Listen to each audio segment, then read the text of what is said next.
Sir James Mirrlees, members of the Foreign Diplomatic Corps, Mrs. Laura Sprechman, Deputy CEO of Nobel Media, distinguished guests, students, colleagues and members of the SMU community, good morning. I'm really delighted to welcome you to SMU for one of the 4 public lectures that are taking place today in the Nobel Prize Series Singapore 2015. I'm sure that Mrs. Sprechman will explain a little bit more about it, but we here at SMU are very happy to work together with Nanyang Technological University, NTU, as a partner in organizing these Nobel Prize Series here in Singapore 2015. SMU has had the luck, I should say, or the honor, perhaps better, to host economic sciences Nobel laureates in the past. We had Paul Krugman, we had Tom Sargent. We also had already Sir James for one of the conferences that we organized here about bubble economy. So I think it's very appropriate and very good for us that we are the venue for Sir James's talk here today. As you know, this is the only lecture on economics in the Nobel Prize Series Singapore 2015, the others being on chemistry or on literature. At the SMU School of Economics, we are actually a supporter or a fan of Sir James because a number of our faculty members built on his work to do their research. As one example, a recent paper by Assistant Professor Christine Ho titled "The Optimal Social Insurance and Universal Daycare" uses some of his frameworks to investigate whether in the US context the possibility of engaging in household childcare activities may incentivize parents or grandparents to falsely claim disability benefits. Interesting topic, studying false claims, right? Just to talk about Sir James for a second, he was the Edgeworth Professor of Economics in Oxford from 1968 to 1995 and a Professor of Political Economy in Cambridge from 1995 to 2003. He then made the wise decision to move this side of the world and come to Hong Kong, where he's currently the Master of Morningside College and a distinguished Professor at Large in the Chinese University of Hong Kong, one of our exchange partners. His areas of expertise in economics include research in the theory of public finance, the economics of uncertainty, and developmental economics. It is indeed a key topic in modern economic research, how to deal with asymmetric information. That is, where different decision makers have different information. For example, if a government considers raising income tax, it doesn't know whether this will reduce taxpayers' incentive to work hard. This uncertainty makes it difficult to optimize the tax system for revenue and productivity. So James found a solution to this complex problem, which has not only provided the basis for the construction of taxation systems around the world today, but also for our understanding of a whole range of other markets and systems. These include insurance, auctions, wages, and share markets. His theory of incentives under asymmetric information is of fundamental importance to our understanding of these markets and systems, and it was for this that he was awarded the Nobel Prize for Economics in 1996. In particular, the prize was given for devising a theory of optimal income taxation, which allowed optimal tax schedules to be calculated in realistic economics models. His work has really become a paradigm in the economics of asymmetric information, inspiring, as I said, many new successors, also here at our School of Economics, and paving the way for further refinements of the economics of information and incentives over the past 20 years. He has worked extensively on taxation and issues such as whether redistributive tax systems can be effective in reducing poverty. He also led the Mirrlees Review for the Institute of Fiscal Studies, published in 2011, which proposed fundamental and systematic reform of the UK tax system. Today, Sir James's talk will be about the causes of economic inequality. It's a topic that is actually quite relevant and important here in Singapore. It promises a wide-ranging scope of reference, and with rising income inequality becoming a major socio-political issue across the world, as I said also here in Singapore, we should probably all pay close attention to what he has to say today. But first, before we invite Sir James here on stage, I would like to invite Mrs. Laura Sprechman, Deputy CEO of Nobel Media, to say a few words of introduction. Thank you again, Sir James, for coming, and I wish all of you a stimulating morning.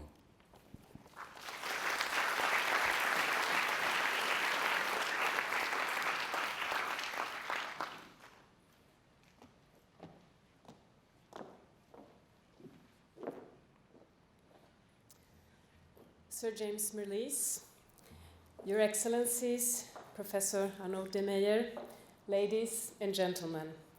I'm really pleased and honored to be here this morning to share this lecture with you. The lecture is part of the Nobel Prize Series Singapore.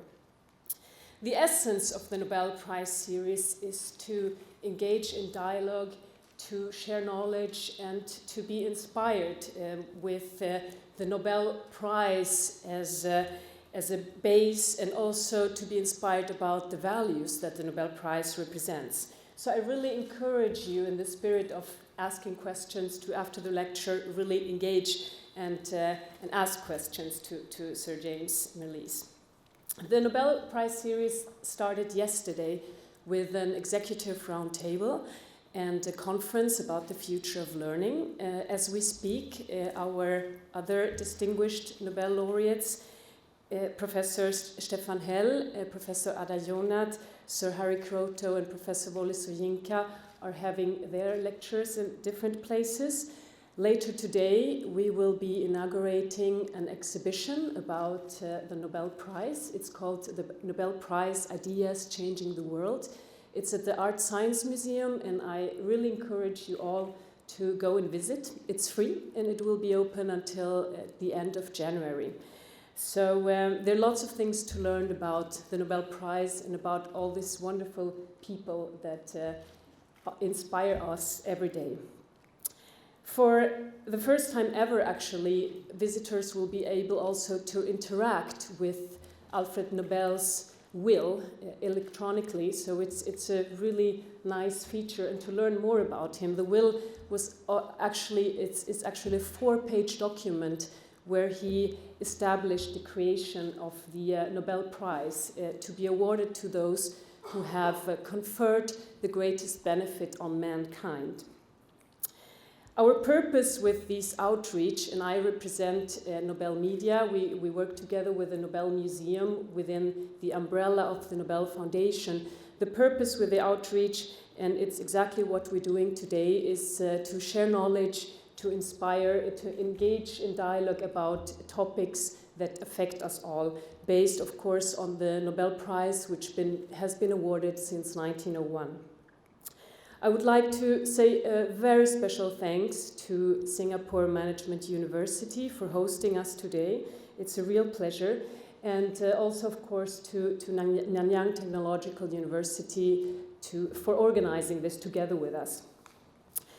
This ambitious program would not have been possible without the kind support of our partners, Scania and Saab, as well as our supporting organization, Stockholm Business Region, represented here today. And, well, without further introduction, I am pleased to once again introduce Sir James Mirrlees. And after Professor de Meyer's eloquent words, Sir James does not need further introduction.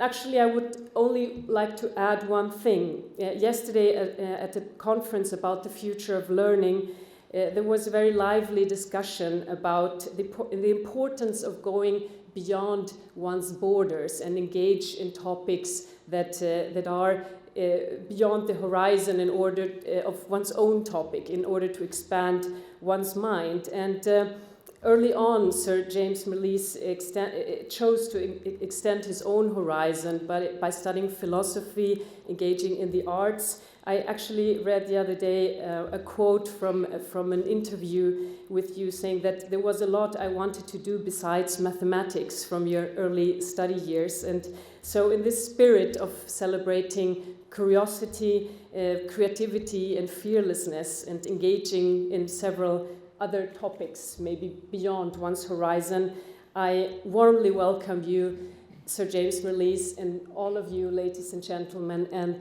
please enjoy this lecture. Thank you.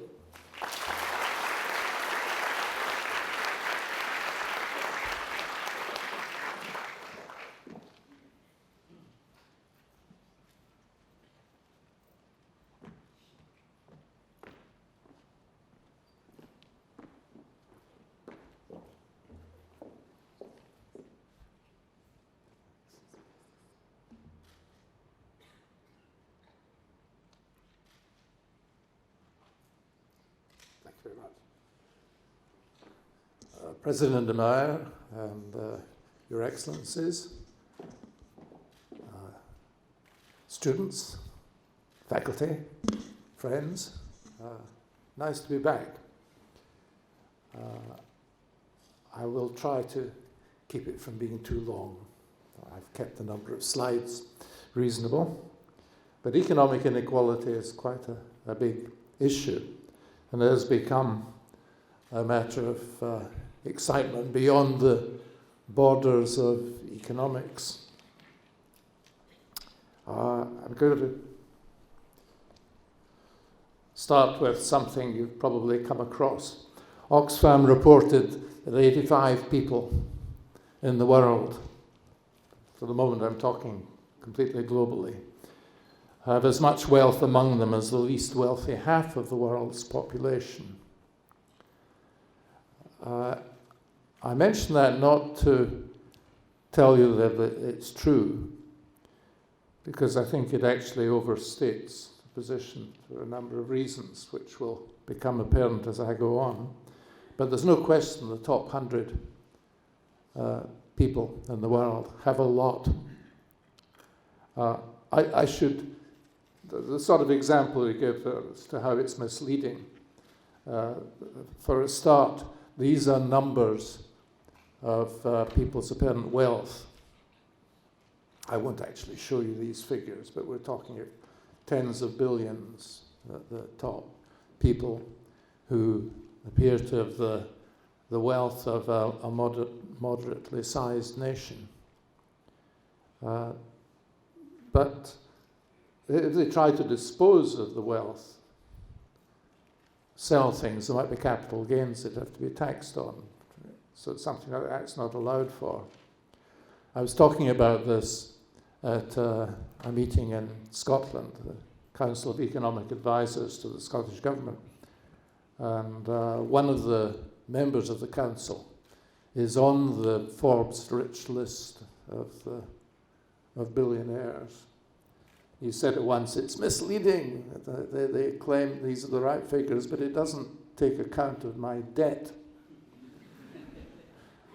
And I wouldn't get onto it if they took account of my debt. Well, that's what he claimed. I'm not sure it's true. So that's why I remarked that people have sometimes to pay tax and transfer. Perhaps a more striking way in which it's misleading is that, of course, rather a lot of the world's population, for example, most of the children, have no wealth. And there's nothing wrong with that. They haven't got around to accumulating it yet.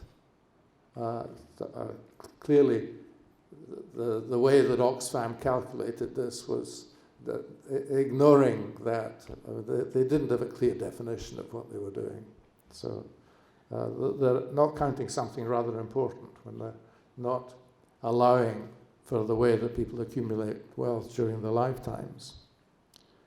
But because of this sort of inequality of wealth being so considerable, a standard measure of the degree of inequality, the Gini coefficient, which ranges from 0 to 1. And 1 is the big end. Gini would be 1 if one person had all the wealth in the world. 0.8 is the estimated measure for the whole world. Pretty high. China, compared to that, is just 0.55, 55%. But very striking that the USA is 0.8, but I thought you might be interested in that one. And Japan, which is normally thought of as a more equal country, is quoted as having the same Gini coefficient as China, 55%.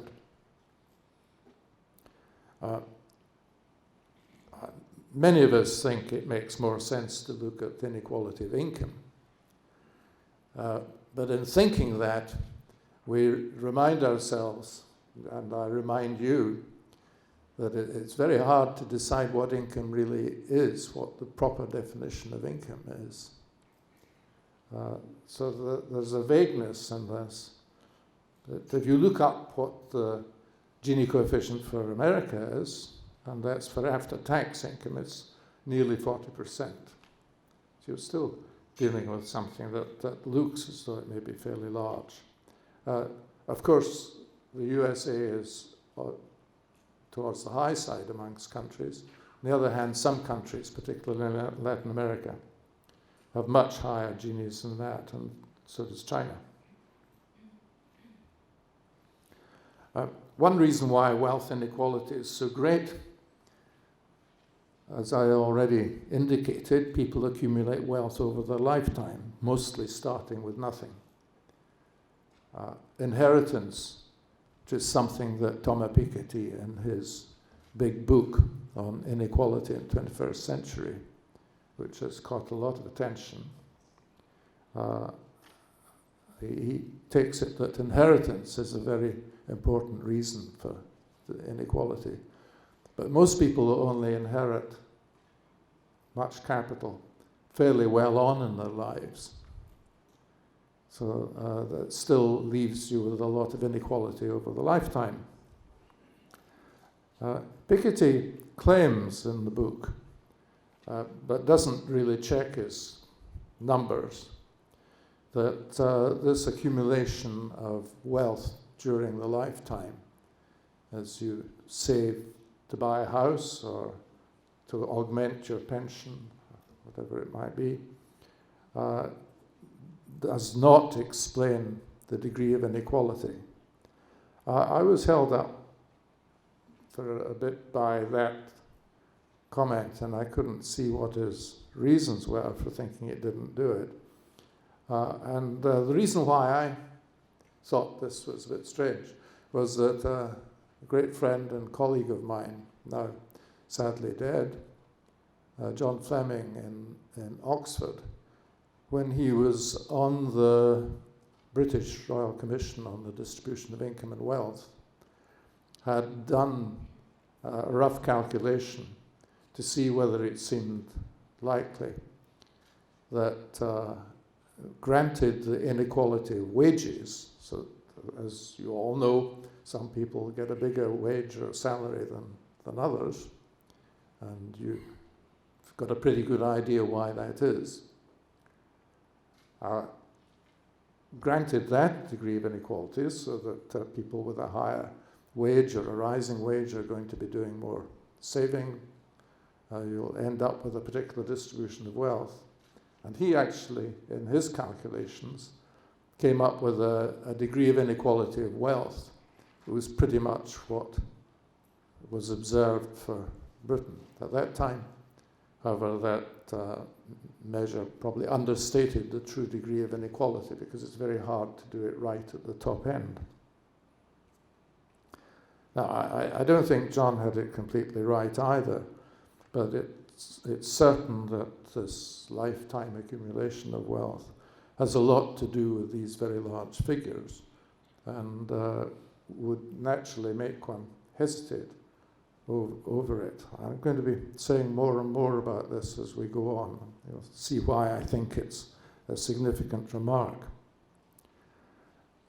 But you could well imagine, I mean, it's not true that Germany has a very low inequality of wealth, but it might have had, because there are countries where, you think about it, there's hardly any need for individuals to accumulate wealth, where a lot of people rent their accommodation, their homes, rather than buying the house, and where the state pension is quite a high rate based on their earnings during their lifetime.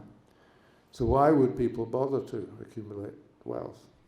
That's an interesting question that any Germans present should go away now and solve.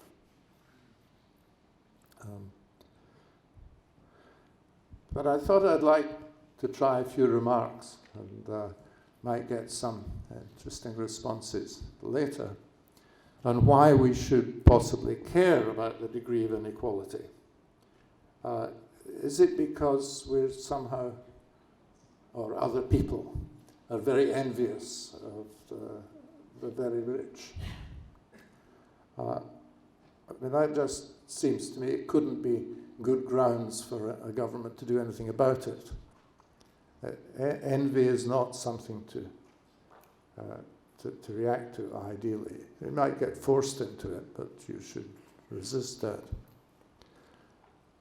But every time I'm at a Nobel event, I'm reminded, however, that you get no impression that people really mind that some people get Nobel Prizes and other people don't. Well, the people who don't get them would like to get them too. And I certainly wouldn't argue that there isn't an element of luck in getting it. I think there is. But that creates inequality. It creates some quite well-off people. And apparently, people don't mind. It's not clear that they really mind when association footballers get paid very high wages. Even drivers of Formula One cars. So I'm not sure that envy is really a very widespread emotion. So I don't think that could be the reason why many people are very excited by this. I think there are two arguments that weigh. One is what I would call welfare inefficiency, that somebody who has several billion US dollars of wealth clearly has more money than he or she could possibly need in any obvious sense. And it doesn't seem that most of the people who have a lot of that make terribly good use of the money. There are philanthropists, there are some who give away most of it. That's happening to an increasing extent. But apart from that, it's not that one minds people having all that much money. It's just that you could think of better uses for it. So that's the more or less utilitarian view of the whole thing, that the rich don't need it so much and you could use it better elsewhere. On that basis, the kind of inequality that is significant and matters is inequality of incomes, not inequality of wealth. On the other hand, the other big argument why there may be something unsatisfactory about inequality is the political inequality that arises. The rich can buy influence in varying degrees depending on the country you're in. Some countries seem to provide very little scope for high concentrations of wealth to have influence, but others, and of course America is a notorious case, look as though it's possible to have very considerable influence just by being rich. And for example, it might be completely impossible to be a candidate for presidency of the United States unless you're pretty rich. Well, for that, presumably it's wealth inequality that matters. So there isn't a straightforward answer as to what kind of economic inequality we should look at. So I'll try to talk about them both simultaneously without narrowing it down too precisely. But of course, one reason why we apparently care, or many people care about inequality, economic inequality, inequality of income and wealth, but don't seem to care so much about inequality of looks or the various other kinds of inequality that clearly exist in the world, is that economic inequality can indeed be changed. And that's going to be part of the theme. Well, granted that the causes of inequality become an important issue. The reason for that, I'm not going to develop the argument here, it can be quite technical, is that if you're going to try to do anything about it, the redistributive tax that you should use should be applied to this fundamental source of the inequality, something that could be taken to be the cause of inequality. Actually, I think it'll only become really clear what I mean by that once I get to the end of the lecture. But the obvious example is that earnings, that some people earning more than others, or some people getting paid better, is a major source of inequality of incomes. And therefore, if you're thinking of having redistributive taxation, Robin Hood style taxation, you should tax high earnings more than low earnings, and perhaps subsidize on the basis of low earnings. Interestingly, many people think that redistributive taxation is not all that effective around the world. I've seen a paper for Sweden some years ago which made such a claim for Sweden. However, more recently governments have been trying to calculate rather carefully where the government activity transfers money or other services. And the British calculations for this show that if you were to look at the lowest quintile, let's say the 20% of the population with the lowest income per head, that the value of their consumption, including consumption expenditure provided by the state, for example, in the form of schooling or medical care, is twice as great as their income before tax and transfers.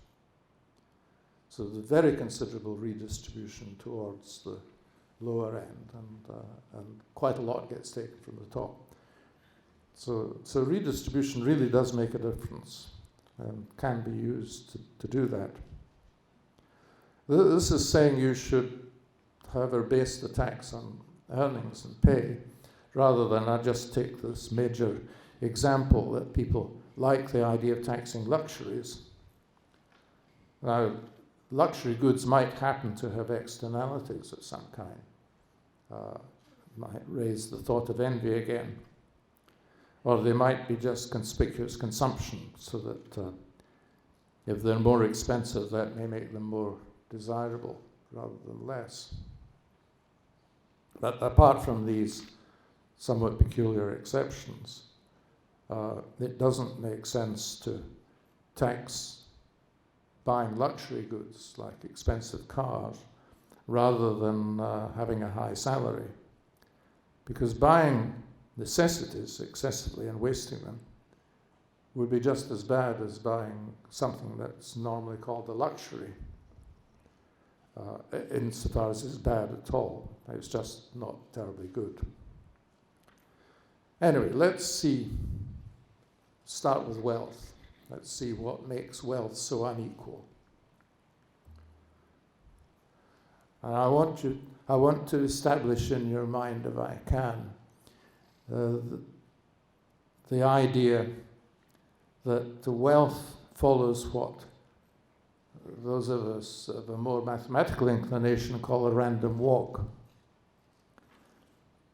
A very big and important economic fact, which I think of as a kind of economic law of nature, is that investment is risky. Perfectly banal and obvious point. If initially everyone had the same wealth, and people then invested it, some would do well and some would do badly. That's what investment being risky means. And as a result, wealth would gradually change from being equally distributed to more unequally distributed, and so on. So riskiness of investment, in a very simple, straightforward way, implies inequality of wealth.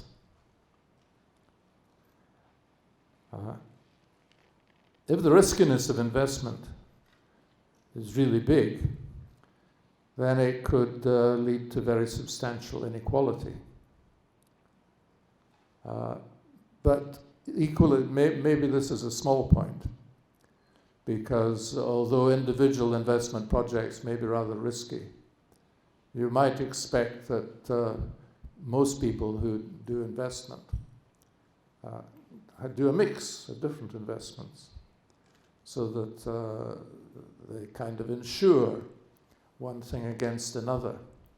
So this sort of the riskiness on individual investment projects needn't translate into great inequality of wealth. So the question is, can I find out what really happens? Not exactly.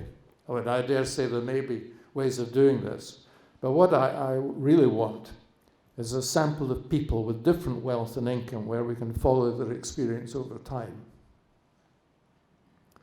And something that gives us that is the Forbes Rich lists, which are unfortunately, of course, restricted to the very rich. By very rich, I mean essentially people with more than $1 billion US. But the great advantage of the Forbes Rich lists is that they tell you a figure year by year. Now, it may be that, as I already indicated, the lists don't give you a very good figure for people's wealth. And there's a certain amount of disagreement on how good these figures are.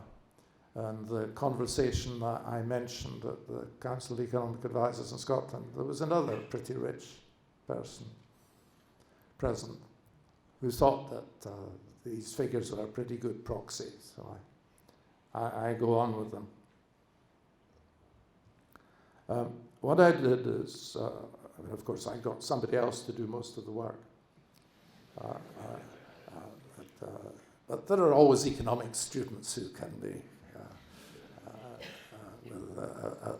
paid a very little amount to do very valuable work. I know it's one of the great unfairnesses of the world. So we used the wealth of the top 100 in the world, and top 100 in 2004. Now the top 100, of course, is only a small part of the whole Forbes list, because a lot more than 100 had $1 billion. Why did we do that? Because I wanted to have a group, most of whom would still be there 10 years later in the list, that would have at least $1 billion. And that worked out remarkably well. Of course, the average age of the people in 2004 in the top 100 was nearly 65. Just a little bit of evidence that really life cycle is very important in the distribution of wealth, and that the very rich in terms of wealth are the somewhat, well, really fairly, 65 is young, but it's older than most of you. Right. Out of the 100, 20 were no longer in the list in 2014. They dropped out. But almost all of these, I think it was 19, had actually died in the period. And my resourceful research assistant was able to track them all down. So we've got a rather satisfactory sample. It's a little bit surprising, maybe. And you may be thinking, oh, now this shows that the degree of riskiness of the fluctuations in the wealth that people have isn't going to turn out to be so big. well, now there has to be some numbers. We're going to do serious economics. And I'll tell you a little bit about what this means. What I'm doing is looking for each pair of years, 2004 to 2005. I want to know what's the proportionate growth in income. Well, the mean figure there for that first year, 2004 to 2005, is that the mean growth of wealth in this group was 4%. And the standard deviation, think of that as a sort of plus and minus, 28%. Now, that's an enormous range of different rates of return. And I'll say a little bit more about what it means, but most of you probably see that. And we'll go on to other years, and you can see sometimes the mean return was quite big. 2009 was a bonanza year for the rich, but still with quite a large range of 26% plus or minus 28%. So you've still got quite a lot of people with a negative return. I should mention straight away, this is not the real return, this is monetary. So it makes no allowance for inflation. And the average over the whole period, this is a growth rate of 4%. That's to say for people who started in 2004 and continued throughout. Well, it's slightly that. 4% with plus minus 28 percentage points. Chance of having a return greater than the mean plus the standard deviation is 16%, if it's normal. Well, normal is not a very good approximation, but it probably isn't seriously misleading. So you're very likely to be bigger than mean plus standard deviation, very likely to be lower than mean minus standard deviation. So capital growth had a very wide range. In an average year, 32% chance of being either bigger than 32% or less than minus 24%.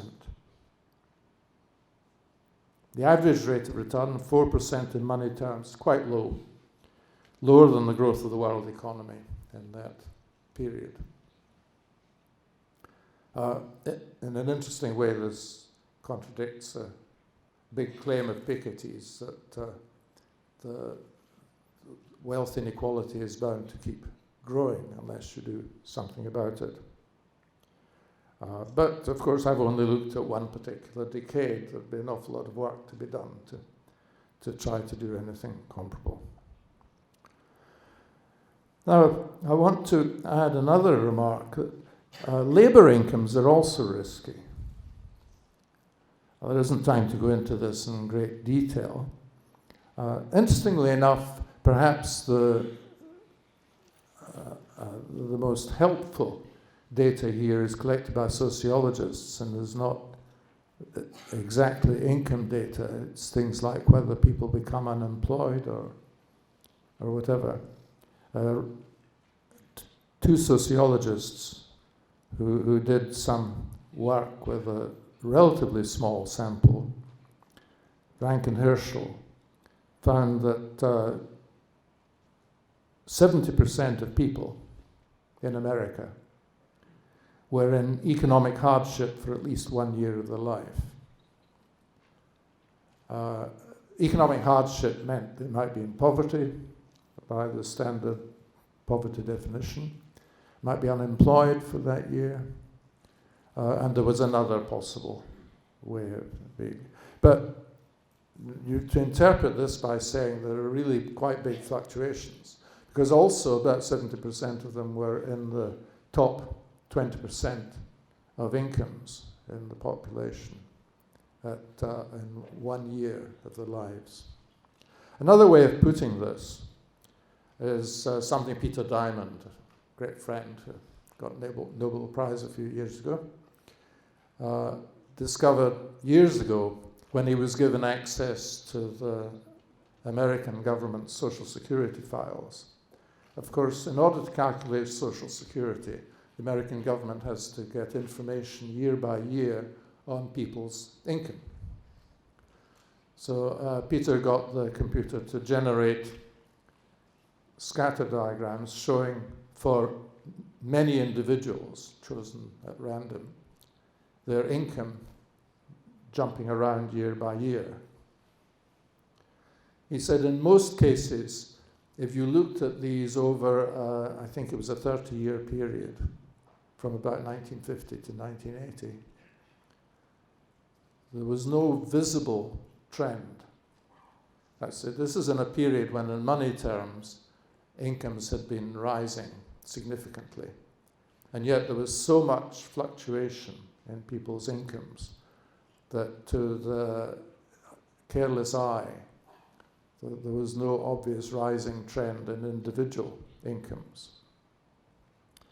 And Canadian economic data, Herb Grubel has been collecting some data on that, shows very clearly one particular consequence of this considerable uncertainty in the movement of people's labour income, which is that if you look at the group of people who start in the bottom 20% by income and see what's happening to them, the average growth of that group's income over the next 20 years is considerably greater than the average for the population as a whole.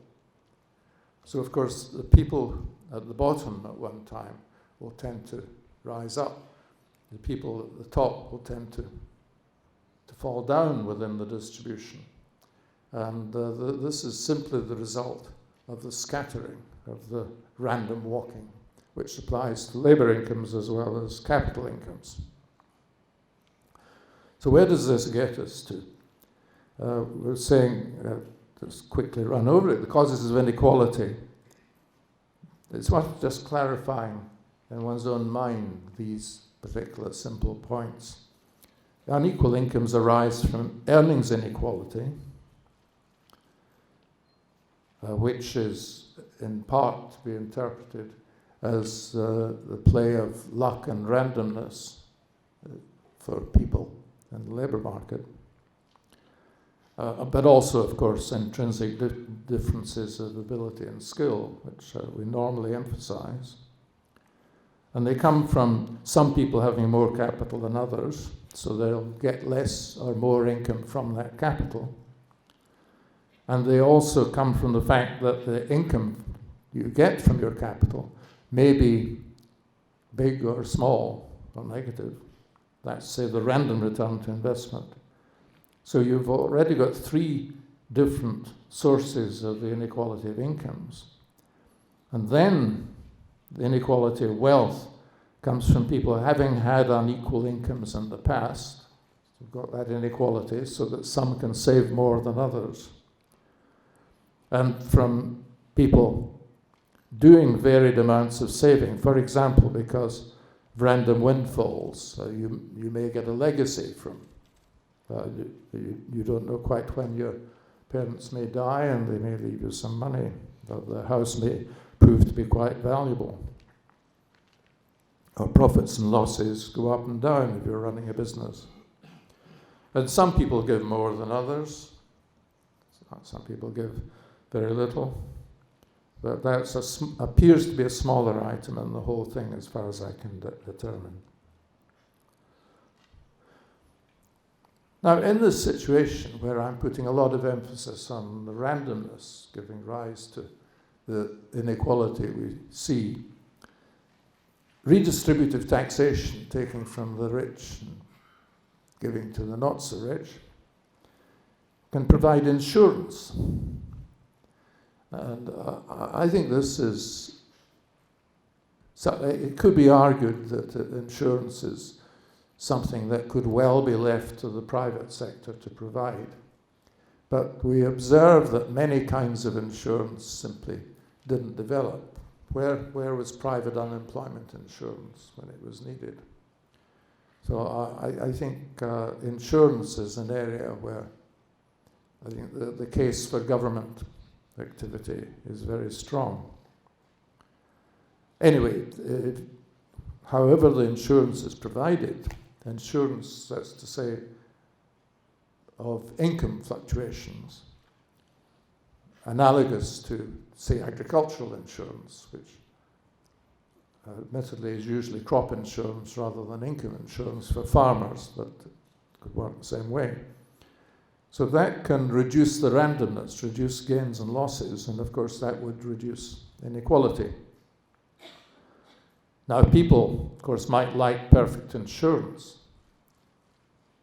Perfect insurance means that if you do well, then you will have to pay the unexpected, ought to be unexpected improvement to the government. And if you do badly, the government will compensate. I won't get into the administrative problems of making sure it all happens fast enough, which of course governments have to cope with now.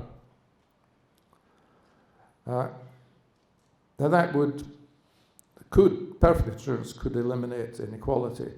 Actually, if you're sort of utilitarian, not all of you will follow me on this remark, and there isn't time to go into it properly. Actually, perfect insurance is not implied with the sort of model that lies behind what I've just been expounding. You'd go further than that, and the ideal way of arranging things is for the most able, those who do well, because of ability, to be made worse off than those who do well, do badly, again because of not having acquired the right skills. But that's clearly not desirable, because incentives matter. So there should be some limit on the taxation of labour incomes. And I could give you a series of lectures on just how limited it should be, but that's not quite today's topic. What about capital income? Well, insurance of investment returns might encourage investment. There's a difference between the randomness to investment and the randomness of labour incomes. That you don't want to tax labour incomes too strongly, because people may simply not try very hard, and there's plenty of evidence that that's a problem to be avoided, or they may all emigrate. Insurance of investment, well, emigration of capital is clearly a major issue. But if you ignore that for the moment, insurance of investment might actually encourage people to do more investment and do better investment, because it would increase returns in terms of what we call expected utility, measuring the real value to the investor of doing the investment. But that's very hard to do in practice, because if you compensate for losses, that would attract a lot of people who are not competent investors to do risky investment and simply have the government bail them out. So I'm not intending a recipe for general bailing out here. It's just that it appears that the case for some kind of profit taxation with some loss offset seems quite strong. And that's what I have to tell you this morning about inequality. Thank you very much.